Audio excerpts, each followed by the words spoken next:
everybody, what's going on? Bay Ragni here from the Rockin' Ragni Show, back with another episode for you. And on this episode, we're talking to the one and only modern-day guitar god himself, Phil X of Bon Jovi. We talk about his band, The Drills, their new album coming out later this year, the new single they got out right now, Right on the Money, playing with Bon Jovi, playing with Tommy Lee, playing with all types of other people, his thoughts on guitarists that I like, and much, much more. But before we get into that, I just going to tell you this episode and all the episodes on Totally Driven Entertainment are brought to you by Next Home Brandywine in Downingtown, Pennsylvania. Our good friend Dan Pizzi and his team of professional realtors provide guidance, knowledge, and information for buyers and sellers. Visit nexthomebrandywine.com for details or to contact an agent. They service Philadelphia and the surrounding counties, but nationwide referrals are still available. Go to nexthomebrandywine.com. Be sure to ask them for the NH5 listing special, and you can call them directly at 484-364-4862. That's 484-364-4862. Don't forget to tell them Totally Driven Entertainment sent you. All right, without further ado, here he is, Phil X. How about yourself? You're Bay? Yeah, it's me. Is it short for something? Short for Basso. Wow. Italian.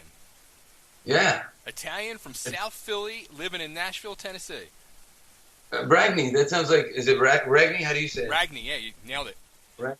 It's like you're, hey man, so I want some pizza with some like pepperoni and cheese and some Ragni on it. And they're like, oh, extra Ragni today. Scary part is, at 18 years old, I owned my own pizza shop. That's not scary. That's awesome. It was scary because I wanted to do what you're doing. Okay. Yeah, I get that. I didn't want to be flipping pies. I wanted to be playing guitar. Dude, I was flipping burgers when I was 18 at my dad's restaurant. Nice. I washed dishes in 2 restaurants to buy my first Marshall 412 cabinet. That's awesome. Are we frozen? No, we're good. Oh. We're good. Okay, good. Okay. So, has anybody ever told you look like Stuttering John from Howard Stern back in the day? I'm gonna have to Google that shit. I think I have seen that on a YouTube video. Like, when did Stuttering John get so good on guitar? I think I've seen that on a YouTube video. That's awesome. That's freaking awesome. Yeah. So, all right, now here's the one. I got to ask this one because I know you're like this huge Eddie Van Halen fan. But I don't see much mention when I go through your stuff and I see, Eddie and Zeppelin and all these influences. My all-time favorite guitarist, Randy Rhoads. Dude, I love Randy. I thought I was in high school, and I couldn't. My friends went to see, I think it was the Diary of a Madman tour in Maple Leaf Gardens in Toronto. Wow. And I couldn't go. And they were all raving, not only about Randy, but my drummer was raving about Tommy Aldridge. Sure. He went out and got a second kick drum the next day. And we were in our cover band, we always did like Crazy Train and I Don't Know, and then when Diary of a Madman came out, we used to rip the heck out of like Over the Mountain. Oh. Like, it was just, I thought he was great. I really felt privileged a few years ago to do, like, Brian Tichy is a local LA guy, and he puts Randy Rhoads Remembered together with all his guitar pals coming on stage and playing Randy Rhoads songs. And one of the times that I did it, I did Steal Away, and nice. It was awesome. And you know what? I think that was the first time I played with Rudy Sarzo. Wow. And I was like a kid. Sure. I was like, yo, it's Rudy Sarzo. What? Hey man, did you guys see Rudy Sarzo? I'm playing with Rudy Sarzo.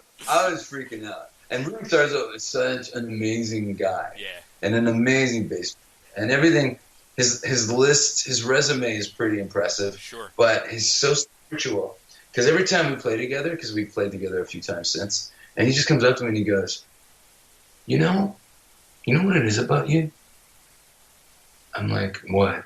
Like, I was scared at first. He goes, it's the joy. Like, I don't see a lot of people play with that much joy ever. And I thought, and that stayed with me. That was a few years ago. That stayed with me, and will always stay with me. Because that guy played and was best friends with Rudy Sarzo. Yeah. Randy Rhoads. Yeah. So to hear that from his lips, that's a higher message. Absolutely. So pretty amazing. And I really don't give enough kudos to Randy. And I should, because he influenced me a lot when I was 17. But it's just, and when I met Zach Wild, he was like Father Phil. Grown up. Did he call you Father Phil? Randy Rhoads. And I was like, well, Eddie came first, man. So, of course, it was Eddie. And then when Randy came out, it was like, wow, this guy's amazing, too. Sure. So being a young guitar player was an amazing time to be a young guitar player when I was a young guitar player, with all these influences and all these amazing players. And I remember, and guitar players can get catty, you know. I remember saying to the whole audience at one of the Randy Rhoads Remembered things, I was like, man, you know, I'm a huge Eddie Van Halen fan. And people were like, why is he bringing up Eddie Van Halen and Randy Rhoads? But I was like, I remember reading in a magazine when a guitar magazine asked all these guitar players to say a few words about Randy Rhoads as a memorial, right? And then he said, Randy Rhoads is great. He did me to the bone. And I thought, what? You should have said, Randy Rhoads is great. He gave me a run for my money. Because, you know, sure, he had to up his game. You know what I mean? Okay, you're the king, but this guy's coming after your crown. So you did Mean Street. You did Fair Warning, which was incredible. Yep. So, you know, you were looking out for your crown. So, yeah. But I mean, it's one of those things, man. I love guitar so much, and I do tip my hat when I can. I honor, you know, Tony Iommi and Angus Young and Jimmy Page, of course, and Jeff Beck. They're players, and Uli Roth from the Scorpions. Absolutely. That stuff, like, mind-blowing. I geek out so much that I pick out stuff like Eddie got the last lick in the solo of Ice Cream Man from this lick in Sails of Sharon from Uli. Wow. I geek out that. Like, so many guys got stuff from that guy. Uli is like, he was just doing stuff that nobody was doing in 76. Sure. Nobody. It's crazy. It's pretty amazing. You know what's wild? Like, you talk about like, all these guitar players, and it seems like in the modern age of music, like, these discussions don't happen. We're still talking about Uli John Roth from 76 and Randy and Eddie from the 80s. You know what I mean? It's like, where's the 90 and 2000 guitar gods? No offense to you or Zach Wild or Gus G or people like that. Yeah, none taken. You know, I think it was a thing where I think, and this is what I really think, I truly believe that there was way more open space to fill back then. Yeah.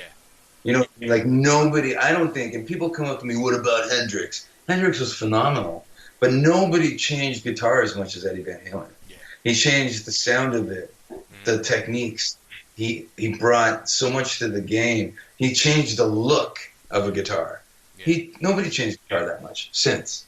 So, and you have guys like, you know, and it's funny because as much of a fan as I am of Eddie, when Van Hager and Dave Lee Roth went head to head, I was a Need 'Em and Smile guy. Right. That record with Vi and Billy Sheehan, who was a friend, you know, that was what? Right. You know, Steve took it to another level for me. It was pretty amazing. Yeah. So, again, and you're right. That really doesn't happen. And I have my favorite players that exist now. And it's, you know what's happened? And I talked to my buddy Rick Beato. He's a YouTuber about this. Okay. People don't seem to improvise anymore. Everything's like worked out. Yeah. And solos are worked out. Nobody improvises anymore. The one guy that does improvise, that's incredible in improvising, is Guthrie Govan, because he'll improvise and not hit a bad note. I'm like, screw you, dude. How the hell do you do that? But it's the same thing. And the same thing with Uli Roth. I got to play with him in Japan in his band. I was a guest for 6 songs in 2019 in Japan. And he didn't play the same solo twice. Wow. Like he was improvising through the whole night. And I'm like, oh my God. He's like a punk rock hippie. Yeah. Yeah. But I was blown away. I was like, wow, nobody does that anymore. Nobody. So that's why people are like, hey, what new music do you like? And I'm like, not really much, man. If I on, it's either Sabbath or Zeppelin or AC/DC or Van Halen in the car. That's what that's what I listen to, you know? And I'm not afraid to admit it. There's not a lot of stuff. I think the song has become a lost art. Yeah. I think I love the vibe and feel and vocal in Rival Sons, but I don't think they've given us an amazing chorus yet. Right. In all those records, I don't think they have. And if they did, they would take it over the top. You know? Absolutely. Yeah. Well, how about here's somebody who I think is very underrated as a songwriter, and you've worked with. And as I was going through getting ready, I'm like, oh shit, I didn't realize you played on all his albums, his solo stuff. Tommy Lee. Yeah. And now, did you play on his one single, "Good Times"? Yes. Okay, I think that song. I just played that song for my girlfriend actually recently, and I said to her, I think this is one of the most not only underrated songs, but one of the most perfectly written and recorded pop rock songs, feel good, happy go lucky songs ever. Yeah. Well, the recording was Scott Humphrey produced it, but I believe, I think the song was completely penned by Butch Walker. Okay, yeah. And he brought it to the table. And if Tommy might have changed a couple of things, I'm not sure, but I think it was a done deal when he walked in with that song. And it is, and it was a great summer song, and we got to play it on some TV shows. I think we played it on Ellen. Yeah. And we went to Europe. I think we did a German Top of the Pops and a show in Amsterdam. Wow. And out there you have to lip sync. Yeah. So we sounded great. They prefer lip syncing out in Europe, and it's funny when you talk to bands that have had to do that.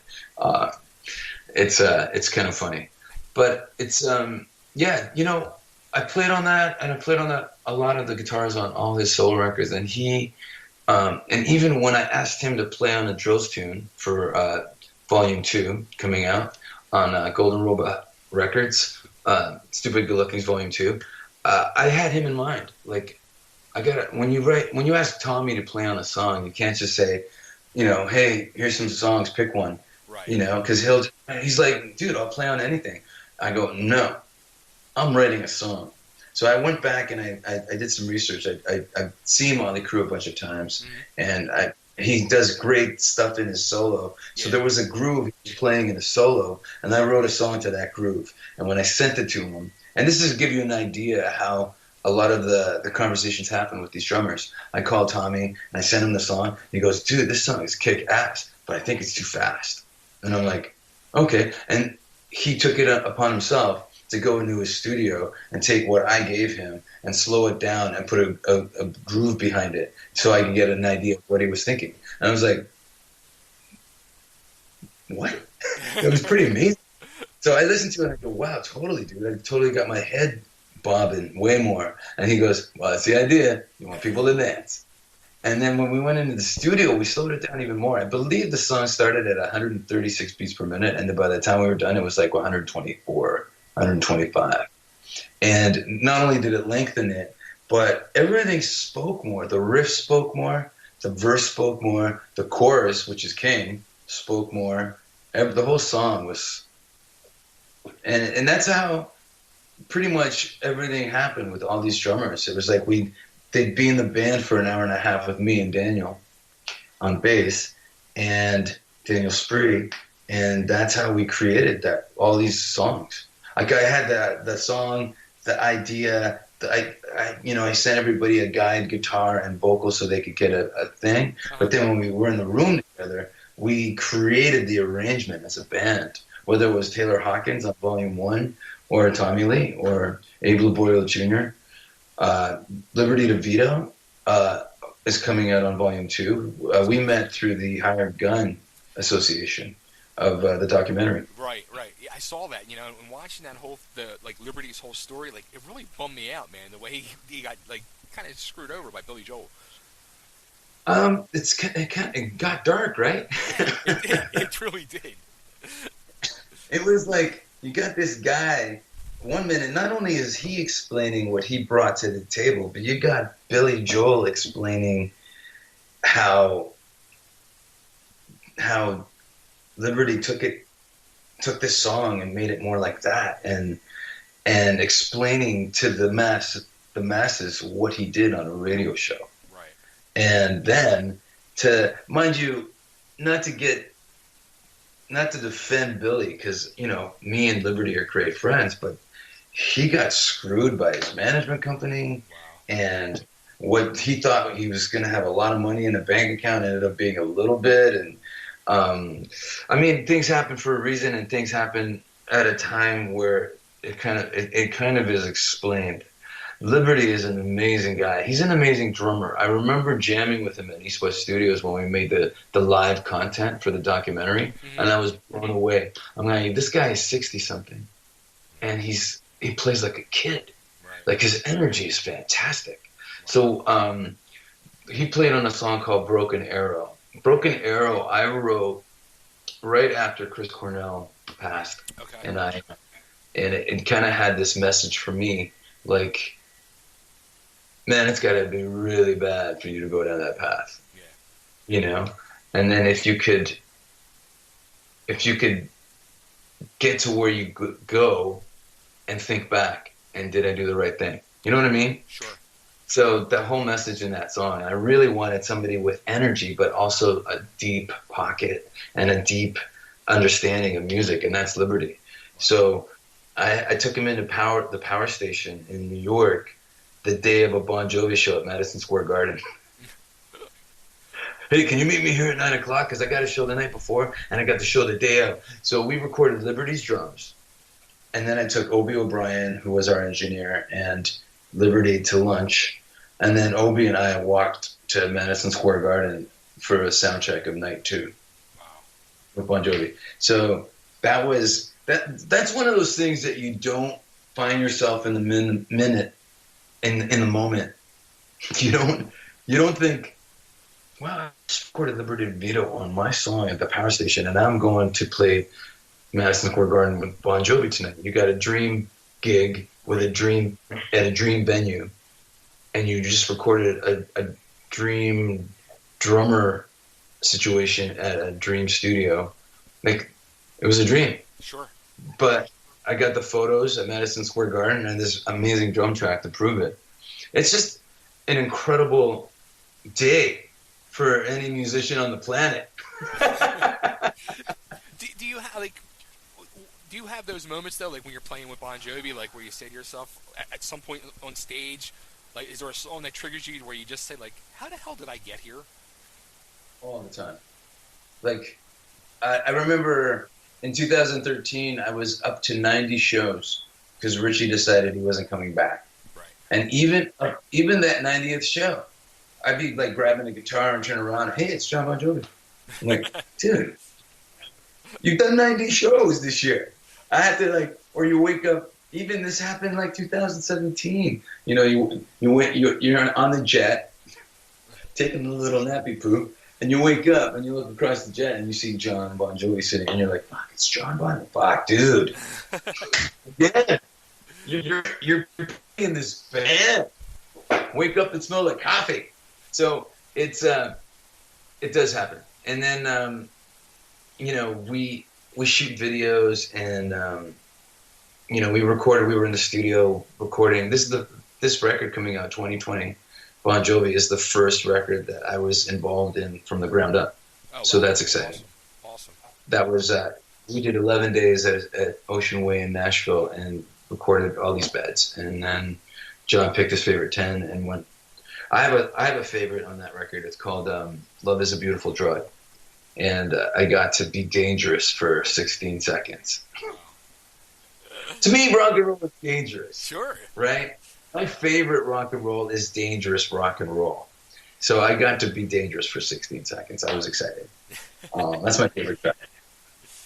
But you get to be dangerous all the time in the drills. Danger is my middle name in the drills. I love, I mean, I say this a lot, but I feel like I'm blessed to have two canvases. And they're at different ends of the scope, you know? Like in March, I was traveling with the drills in the UK, and we were in a van and sharing hotel rooms and playing clubs from 100 to 250, 300 people. Right. And then in June, I was supposed to be back at arenas and Jets, and you know, the Bon Jovi thing. And I feel like I don't think I'd be the guy I am today if I didn't get to do both. Yeah, I was gonna say, does that I feel blessed. Keep you like leveled? You know what I mean? Well, I mean, I've always been a level guy, and I feel like a lot of people that I know, that I've known over the years, and they feel like, man, you haven't changed one bit. If anything, you're more caring. I became a dad, so that's a big deal too. And that's the saving grace to not the emotional tragedy of not touring until next year. The saving grace is being home and being a dad. Sure. Because that's something I couldn't do if I was on tour.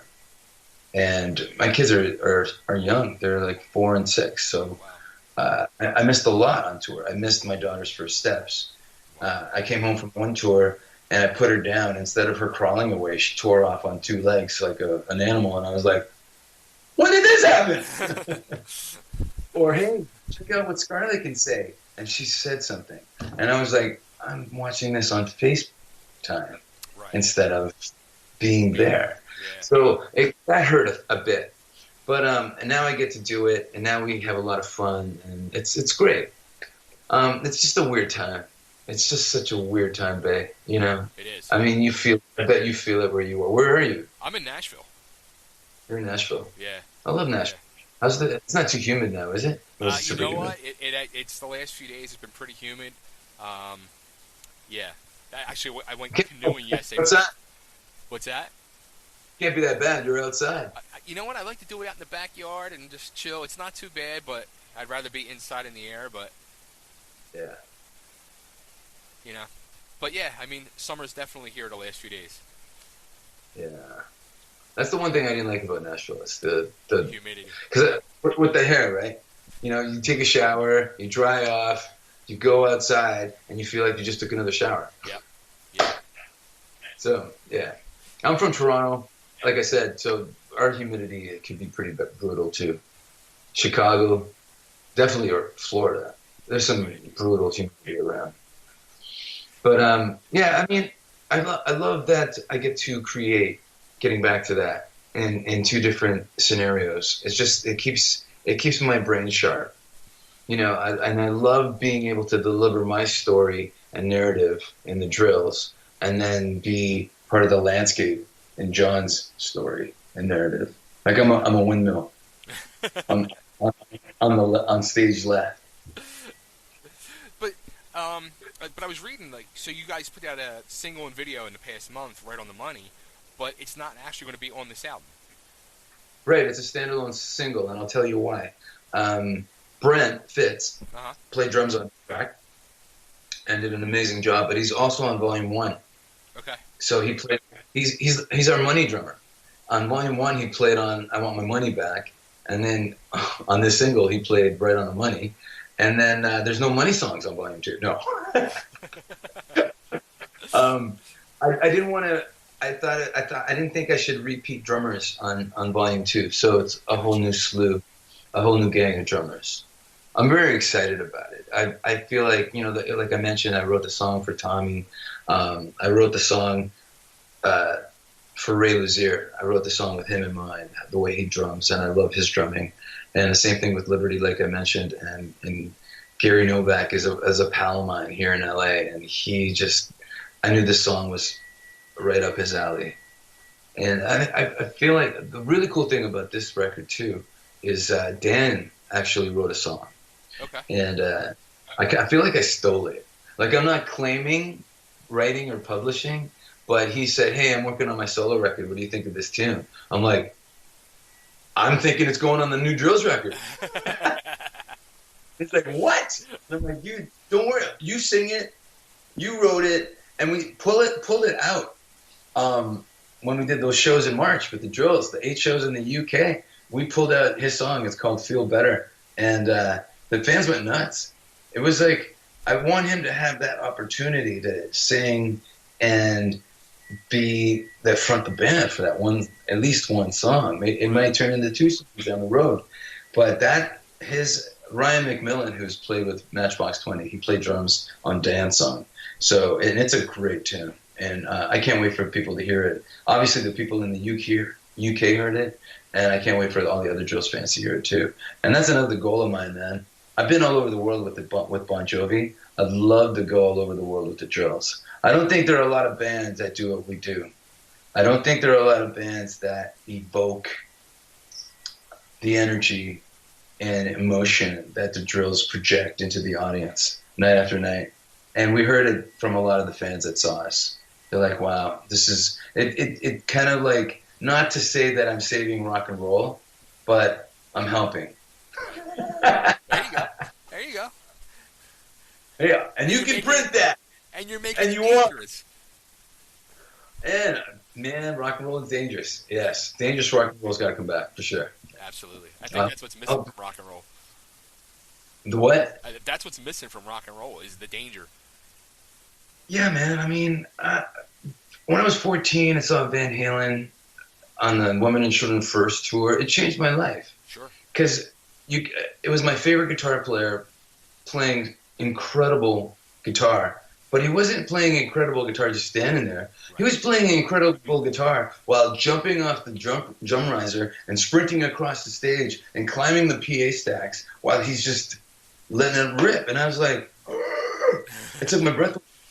When I'm still a fan of rock, I'm still a fan of shows, I still go to shows. When I get on stage, I just project what I want to see when I'm in the audience. Sure. And that's how that works for me. That's awesome. Now, with Volume 2, do you have a release date set for that, or? Volume 2, we're hoping before the end of the year. Okay. Like it's done. We're just in mix mode. So, and everybody's busy. Chris Lord Algae mixed Volume 1. He mixed right on the money. He's mixing Volume 2. He's just a busy guy. So hopefully that'll be done by the fall, and we'll probably release an actual single from Volume 2 in the next 2 months. Nice. So just to prep everybody. And it'd be nice for it to be out before Christmas, for sure. Now, when you did Volume 1, did you already have in your head you were going to do a Volume 2? Dude, the plan in 2014, let's go way back there, was to have 10 drummers on 10 songs. Wow. And it just grew into 12, and then 14, and then 16. And then I'm a firm believer that fans love content, but they don't want that much all at once. Yeah. You know? So that's when it became a volume thing. And then, you know, as important as the Drills are to me, when you're on the Bon Jovi speed dial, it kind of gets put on the back burner. Right. Sometimes. Yeah. So will there be a Volume 3 then? It sounds like you have more material for it.